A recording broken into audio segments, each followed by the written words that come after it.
Well, you mentioned in your breakdown something that I thought was very interesting, how some people liked it, you're in that category, and some people thought it was like basically just over the top violent with no real reason, and I'd put myself in that category. I didn't feel like there was much of a plot. I didn't feel like there was much of a story to be learned. I felt like the violence was, I mean, almost like were the writers having a competition. That's something I said when we were watching it. It's almost like the writers were having a competition with themselves. Like, no, I could make it more fucked up. No, I can. No, let's cut the guy's dick off. No, let's kill his mother.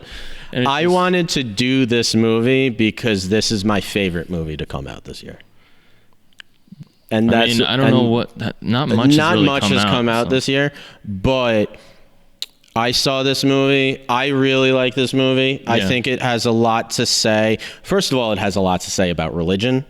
Sure, but it has a lot to say. Hasn't that been done 1,000 times?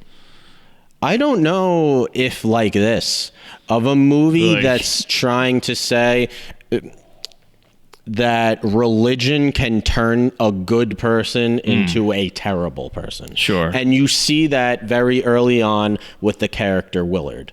Willard returns from home, and he is like a bit of a weirdo, but he's not an angry person. Which one is Willard now? Willard is the father. Willard is Bill Skarsgård. Yeah. He returns home from World War II, and you see he is actually like a very happy person, and he's not religious at all. Yeah. He says that, like, I haven't prayed in forever, and it's not until he becomes religious that he becomes angry and he becomes violent.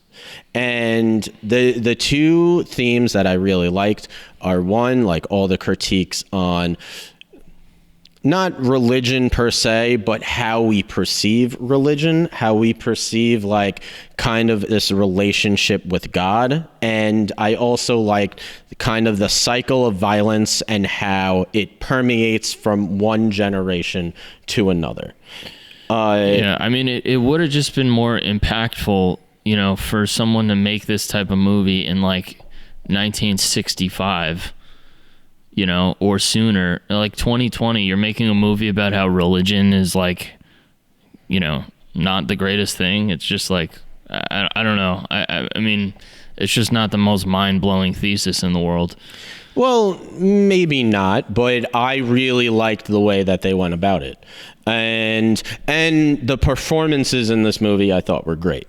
When yeah, there was a lot of good ones. Robert Pattinson is my favorite performance of the year so far. He plays like this really sleazy priest character who really uses his position and power to take advantage of young girls, basically. Yeah. Of which, you know, is also something that we have seen a lot of people. And another character that I really like was Sebastian Stan, who plays the corrupt sheriff, who was great. Who you see him, it's not just in religion, it's positions of authority that people think, since I'm in this position, I'm able to do horrible things, and I'm not a bad person for them.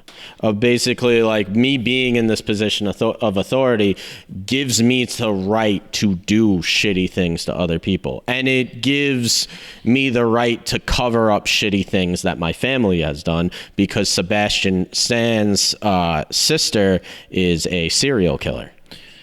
She's at least an accessory to a relationship with a serial killer, yeah, and, right, and an accessory, an accessory, and there is a hint that like she kind of enjoys doing this. In the beginning, I guess. In the beginning, she kind of enjoys doing this. They take pictures of their victims, and you know, she's kind of looking through them as like almost nostalgic, in a way. Which a lot of people, you know, going back to, I feel like we touched on a lot of things off the bat that could relate to older episodes, like the idea like Tony Soprano's not going to hell because they are the mafia or soldiers, like being in a position of power. Then you have like the idea of like a serial killer like going back through his trophy garden, like Lost Girls. He did Lost Girls, and then just the idea of people using, you know, power like almost like a worry free in sorry to bother you. Like, oh, it's, right, you know, right. Yeah, we're making human horse hybrids, but it's because we're going to make more money. And it's like, but you see that all the time with politics, with business, where it's just like, you know, just grow at all costs and take away healthcare, take away benefits. You know, it's there's kind of a lot in that. I thought it's funny because I don't know if funny is the right word, but the first time we see the wife and husband murderous duo, I honestly thought it was more of like a sex thing and that it just went wrong. Yeah. But then you see that see that no, this is actually this is what they do. I like that. I thought it was also just like, oh, really? We're showing like a cuck relationship because it's 2020 and we have to be like sexually progressive or some shit. Like this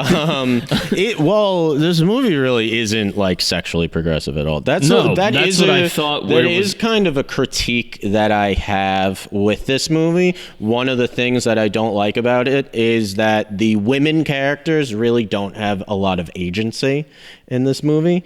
Ooh, that's a big progressive word. That's a Hunter College word. It's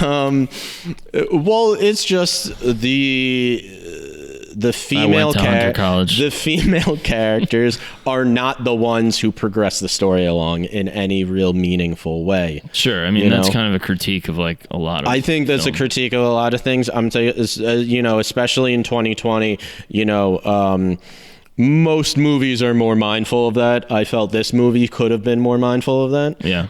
Especially since there are a lot of female characters who I liked.